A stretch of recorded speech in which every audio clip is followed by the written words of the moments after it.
Et donc c'est Yevgeny qui va commencer en nous présentant en 4 minutes, c'est le même exercice que les précédents, en 4 minutes, Materia Nova, donc qui, je le redis, est en Belgique. Voilà. Okay, voilà que juste... Parfait. C'est bon Yevgeny? Bonjour. Voilà. Allez, on est parti. Bien, 4 bonjour. Commençons par les plastiques. C'est génial.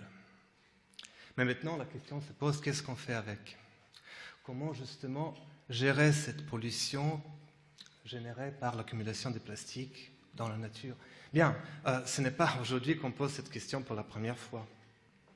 Et certaines initiatives, déjà, par exemple, interdire les sacs jetables. Yevgeny, pardon, il y a un écran juste devant, c'est peut-être plus simple que de se retourner. Voilà, oui, d'accord. Voilà. Donc, la question, certaines... Par contre, dans le micro pour entendre, y compris à l'extérieur. Ouais. Pardon.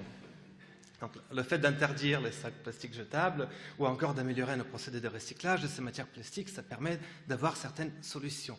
Mais les vraies solutions à moyen et long terme viennent par la conception des plastiques nouveaux, des bioplastiques. Et Materia Nova, justement, elle participe activement au développement et à la synthèse de ces bioplastiques, notamment du PLA, polylactide.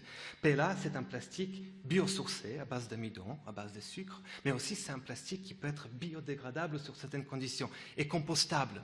Et cela, c'est très très important concernant les problèmes de pollution.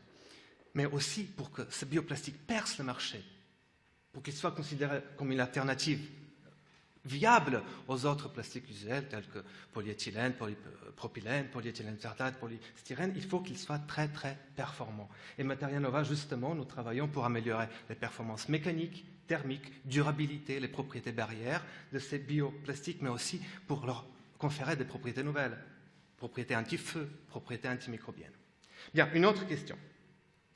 Concernant toutes ces substances cancérigènes, tous ces produits toxiques qui nous entourent partout, bien, la réglementation évolue. La demande des consommateurs, nous, on veut utiliser des matériaux, des objets sains, produits d'une manière avec des procédés à faible impact environnemental. Voilà. Et donc, quels sont les sujets de Materia Nova? Par exemple, nous avons eu des projets pour développer les peintures aqueuses, des peintures aqueuses biobasées, à base des huiles végétales, et donc qui ne contiennent plus de solvants organiques.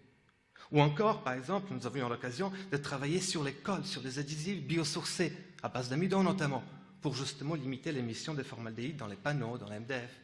Ou encore, nous avons eu la chance de travailler sur les isolants naturels à base de fibres végétales, toujours en utilisant des liens biosourcés. Et voilà, pour finir, un exemple juste des pellets, des granulés, des polyuréthanes biosourcés, toujours à base des huiles végétales, obtenus tout récemment au laboratoire, par extrusion réactive, en utilisant un autre procédé, une chimie nouvelle, une chimie ne nécessitant plus l'utilisation des isocyanates toxiques. Voilà donc quelques exemples, juste quelques exemples de projets de recherche que nous menons à Materia Nova. Voilà les exemples de projets de recherche que vous pouvez mener en travaillant à Materia Nova. Materia Nova, c'est un centre de recherche en Belgique, à Mons, 80 scientifiques qui innovent dans le domaine des matériaux. Notre force, c'est une recherche de pointe.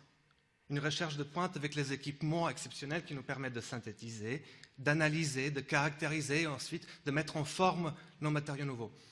Une recherche de pointe grâce à nos équipes de chercheurs qui, justement, sont étroitement liées avec le milieu universitaire. Nos équipes de recherche sont dirigées par des professeurs d'université. Et donc aussi, notre force, c'est la multidisciplinarité, une approche multidisciplinaire qui permet de développer des matériaux multifonctionnels. Donc, nous avons des chimistes, des biochimistes, des physiciens, des microbiologistes qui travaillent ensemble. Les docteurs dirigent la recherche, aidés par les techniciens. Chaque année, nous avons des dizaines de stagiaires et également, grâce à notre lien avec la fac, nous avons possibilité d'encadrer des thèses et des post-docs. Je voudrais vous remercier pour votre attention. Merci beaucoup.